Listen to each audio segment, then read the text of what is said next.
बहुत ही सुंदर और योग्य लड़का है। तुम उनके पास अपनी बहन के विवाह का प्रस्ताव लेकर जाओ। फिर उनमें से दो भाई अपनी बहन के विवाह का प्रस्ताव लेकर पड़ोसी राज्य में अपने पिता के मित्र के पास जाते हैं और उनके पुत्र के साथ अपनी बहन आंचल का विवाह तय कर देते हैं और अपने घर वापस लौट आते हैं तथा विवाह की तैयारी में जुट जाते हैं। प्रिय श्रोताओं, आगे भगवान शिव जी कहते हैं, हे देवी पार्वती, उसके सभी भाई विवाह की तैयारी पूरी कर लेते हैं और विवाह की निर्धारित तिथि को अपनी इकलौती बहन का विवाह कर देते हैं। उसके बाद सेठ एक एक करके अपने सभी पुत्रों का विवाह कर देता है।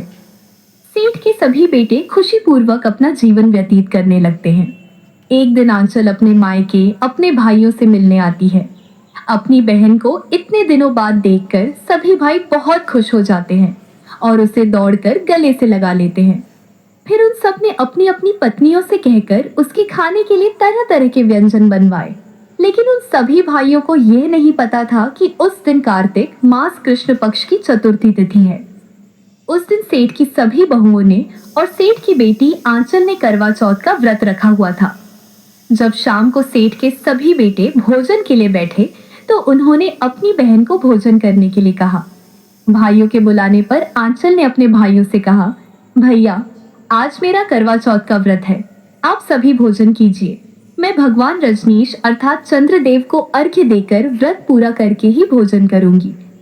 अपनी बहन आंचल के यह कहने पर भाइयों को बहुत दुख हुआ और वह सोचने लगे, हमारी बहन सुबह से भूखी है और अभी चंद्रदेव भी प्रकट नहीं हुए। फिर सभी भाइयों ने एक योजना बनाई और छोटे भाई को एक मशाल देकर कहा कि जाओ और दूर किसी पेड़ पर चढ़कर यह मशाल जला देना और उसके आगे एक छलनी लगा देना। यह सब योजना उस सेठ की बहुएं चुपचाप सुन रही थी।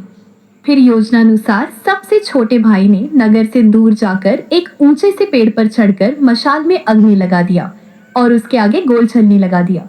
यह देखकर आंचल के भाई उसके पास आए और कहा, बहन, चंद्रमा निकल आया है। अब तुम भगवान चंद्रदेव को अर्घ्य देकर हम सबके साथ भोजन करो। चंद्रमा को देखकर आंचल ने अपनी सभी भाभियों से कहा, भाभी देखो, चंद्रदेव बाहर निकल आए हैं। अब आप लोग भी अर्घ्य देकर व्रत पूरा कीजिए और हम सबके साथ भोजन करिए।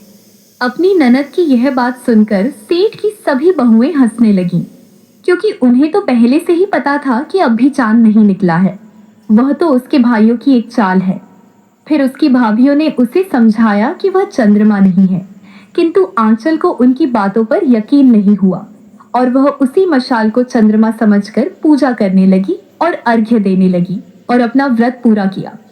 उसके बाद अपने भाइयों के साथ भोजन करने बैठ गई। प्रिय श्रोताओं, आंचल ने जैसे ही भोजन का पहला निवाला अपने मुंह में डाला, उसे छींक आ गई। दूसरा निवाला मुंह में डाला तो उसमें बाल निकल आया। इसके बाद आंचल जैसे ही भोजन का तीसरा निवाला मुंह में डालने ही वाली थी कि तभी उसकी ससुराल से एक व्यक्ति भागते हुए आता है और आंचल को बताता है कि उसके पति की तबीयत बहुत खराब है, वह ज्यादा समय तक जीवित नहीं रह सकते हैं। जैसे ही आंचल ने यह बात उस व्यक्ति के मुख से सुनी, वह तुरंत अपने ससुराल के लिए चल देती है। उसके पीछे पीछे उसके भाई और उसकी सभी भाभियां भी उसकी ससुराल पहुंच जाती हैं। इसके बाद उसकी भाभी उसे सच्चाई बताती है कि उसके साथ ऐसा इसलिए हुआ क्योंकि उसने करवा चौथ का व्रत तोड़ दिया था। उसके भाइयों ने उसे अपने साथ भोजन कराने के लिए दूर किसी पेड़ पर चढ़कर मशाल में अग्नि जलाकर झूठ बोला था कि चांद निकल आया है और तुमने उनकी बातों को सच मानकर अपना व्रत तोड़ दिया था। इसी कारण से तुम्हारे पति की तबीयत खराब हो गई है। सच्चाई जानने के बाद आंचल यह प्रतिज्ञा करती है कि कुछ भी हो जाए, मैं अपने पति को कुछ नहीं होने दूंगी। परंतु दुर्भाग्यवश कुछ दिनों बाद उसके पति की मृत्यु हो जाती है। पति की मृत्यु के दुख को वह सहन नहीं कर पाती है और वह मूर्छित होकर वहीं पर गिर जाती है। जब उसे होश आया तो वह चीखते हुए बोली, मैं अपने पति का अंतिम संस्कार नहीं होने दूंगी। मैं अपने पति से दूर नहीं रह सकती। मैं अपने पतिव्रता और